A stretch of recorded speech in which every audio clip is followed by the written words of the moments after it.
Hello, I'm Mario Cordero, Chief Executive Officer of the Port of Long Beach.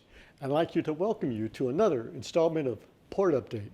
Today, my guest is Jennie Abarca, the owner of King Fio Trucking, a small carrier based here in Long Beach that moves cargo containers from the San Pedro Bay Port Complex to warehouses across Southern California. Jennie has more than 30 trucks in her fleet, 8 of which are fully electric.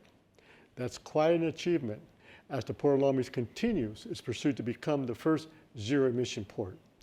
Jennie's career started at a young age when she helped a family friend who owned a trucking business and went on to do dispatching. Jennie's business launched in 2013 when she purchased her first truck. Over the last 12 years, King Fio Trucking has grown to more than 30 drivers and 20 other employees working in support, dispatch, and warehouse roles. We're going to take some time to speak with Jennie about her journey toward owning a fully zero-emission truck fleet. Welcome, Jennie, and welcome to Port Update. Thank you. Thank you. Well, Jennie, I read a little bit about you. You have a great story. Number one, it's a woman-owned trucking company. Yes, it is. And you decided you wanted to be an entrepreneur in the supply chain business. So tell me a little bit about how you went on to pursue this dream and where you're at now. Okay, well, I started quite young in the port dispatching trucks, and I met a truck driver, and we happened to get married, and he was the one who really pushed me. I had probably now 10 years under my belt working in the harbor, a good reputation, and he saw in me something, and I also had a warehouse that I worked with, and they saw something in me, and so they were my first customer. That is the Singing Machine, a karaoke company, and with their support, I was able to open the company and start buying trucks. Well, that's a great story. Thank you. I think that the passion that I see that you have, despite the challenges in this industry at times. Yes. But now, part of what you've been doing is a percentile of your fleet is evolving to EV trucks. Yes. So tell us a little bit about that in terms of how you made that decision. And obviously from a port perspective, we're very gratified of trucking companies like yours who are moving to cooperate with the ports in terms of our goal of zero emission. But tell me a little bit about what drove you to do that. I became friends with a gentleman that works for Foreign Mobility, and he took me to my first ACT conference. And at the ACT conference, I was able to see all the new technology, all the zero emissions vehicles coming out firsthand. And it struck me that this was part of progress, and this was the next evolution in trucking. And also, personally, what I tell people is before I am anything, I am a mother. And I care deeply about the water my children drink, the air my children breathe. And I feel that my company has been part of the problem, polluting the air, and moving forward, I'd like to be part of the solution.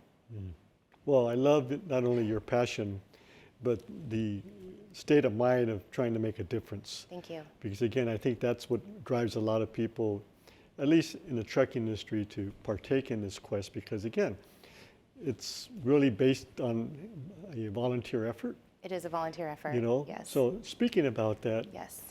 Tell us your challenges that you have in moving to this technology. I think the challenges are you're doing something new that nobody's done before. And so it's all up in the air. You're trying to figure out who I can go to financing for, what kind of grants I qualify for, where am I going to charge at, how is this going to work, how is it going to fit into my footprint. And all of those issues have been addressed, and they were addressed pretty quickly and easily. I think the biggest hurdle has been getting customers to care about a zero emissions truck. We've already been in a depressive rate market in terms of trucking, and it's been really difficult to get customers to really consider even using an EV and possibly paying a small premium for it. So we mentioned grants. Yes. I assume you've taken advantage of grants. Every that are single available? grant I can get. So you're very proactive with the grant Yes. applications. Yes, I've partaken in the HVIP grant. I've dismantled 3 trucks through the Car on Wire program, and I've also used the Edison grant that's offered. I'm also currently building chargers in one of my yards, 10 dual chargers, and that is also through the Carl Moyer Infrastructure Program. In light of the challenges that we have today, speaking about the priorities of, do I go electric or do I stick with diesel? Tell me a little bit in terms of what you see the future. My yard in Linwood is next to residences.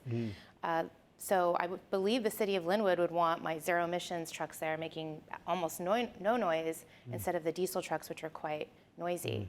But for the draymen, the zero emissions truck, specifically the electric truck, is incredible. Yeah. So do you see trucking companies and draymen more and more moving in that direction? I see some. I wish there were more. I think since the pandemic, truckers have just been having a very difficult time. And so this is not only a financial change, but it's a small change in how you do business. And so you have to be willing to make those changes in an environment that's not extremely conducive to change. Well, I have a saying here at the Port of Long Beach with our staff, always lead, never follow. Yes. So I admire entrepreneurs like yourself who are leading, particularly when there's risk involved. Yes. Financial risk. Yes. So let's talk about another aspect of drayage within the port complex, and that's this quest of the two ports working with the trucking sector on appointment systems. So as you know, Port of Los Angeles, Port of Long Beach, we're working on that. We have our respective systems/platforms, and we're also working on the objective of, at one point, unifying this technology. Give me your observations on how you see the truck appointment systems. I think the appointment systems have helped quite a bit with backlog in the terminals. I wish it was easier to return empties and to get empty appointments. I think that's still a problem, but I don't think that's about appointments. I think it's about space. There are a few quirks. A lot of us carriers in the last 5 to 6 years have invested in chassis, and we have multiple configurations of chassis. So we might have a 2040 combo, a 4045 combo, a 2040 triaxle, and it's difficult to marry an empty that's one size with a load that's another size in the appointment system, even though our equipment can accommodate both. So I think if we could work out that quirk, I think it would be beneficial to the truckers. But I think the appointment system is necessary. We can't just have everyone going to the terminals at 7 a.m. There needs to be, moderating the flow of truckers down in the port. So we've talked about how companies like yourself, you make a decision based on what you believe a good citizen in the community, or in this case a company, to reduce emissions, better the community and the neighborhood. But on the other hand, the ports have been able to help by being part of contributing towards incentives. But a couple weeks back when you and I were at an event, Yes. you mentioned this issue of a green lane. Yes. You want to expand on that a little bit? Yes. What I am specifically asking for is a green lane in every terminal, and I would like some kind of shift, whether it be a hoot shift in the morning or a shift between day and night, so like maybe 4:30 to 6:30 p.m., where a zero emissions vehicle can go in and out of the port on an appointment or freely to pull loads and return empties, or give EV trucks priority on appointments that are released every day. So I think if we can do things like that, it will get people more excited to use these vehicles. Well, for Port of Long Beach, Jenny, I certainly support that. Thank you. And I will give my advice to our MTOs on how we could work to achieve that objective. Because at the end of the day, I think the expense that you incur, there has to be a give and take here.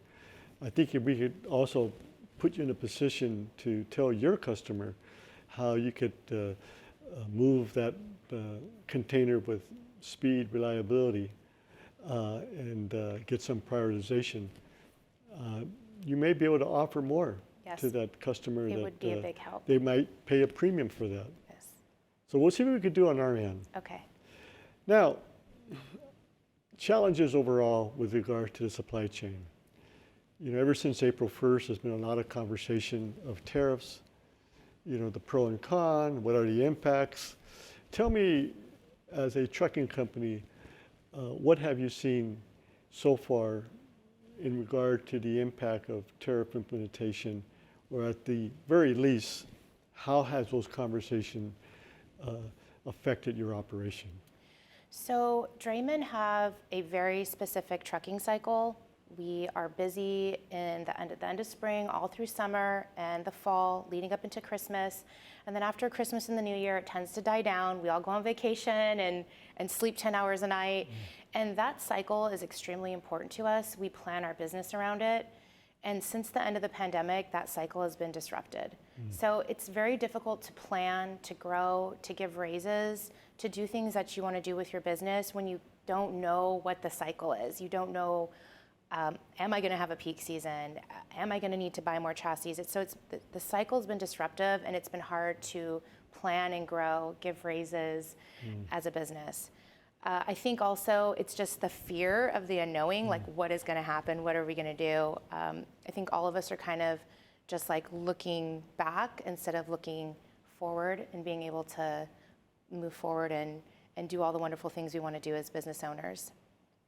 Well, I think it's fair to say is whether you're a major BCO, beneficial cargo owner in this country, or importer, or a trucking company, I think everybody agrees on one word of what we're going through, that is a period of uncertainty. Correct, yes. And anytime you have that, it's difficult to plan from a business perspective. It is.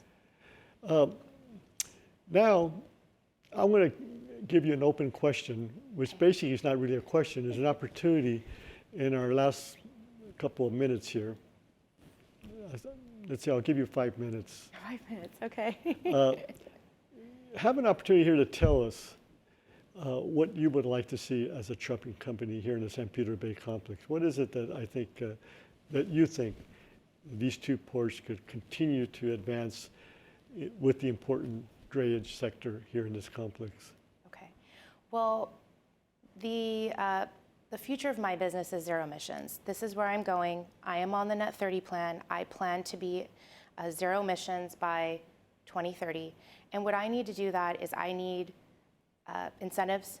I need the HVIP incentive. I need the Port of LA incentive. I need the incentives to help buy these incredibly expensive trucks.